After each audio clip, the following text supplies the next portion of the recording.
Want to start using the newest version of iOS for your iPhone? We are here to help.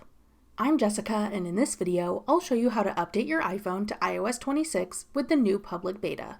Now let's get started. To upgrade to iOS 26, open your iPhone Settings app. Select General. Then tap Software Update. Select Beta Updates.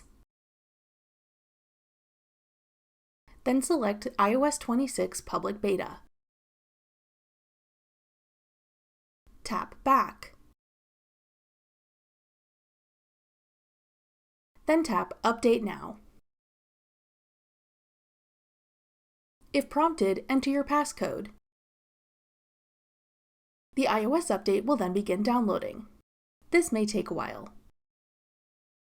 Once the download is complete, tap Install Now to begin the installation process.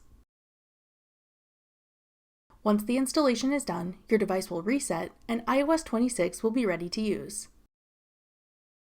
That's all it takes to upgrade your iPhone to iOS 26. To learn about some of the new features in iOS 26, check out this video next. Click the video on your screen now to watch. Thanks for watching. If you found this video helpful, we'd love it if you'd hit the like button below and subscribe to our channel. We put out great new tech tutorials like this one every day.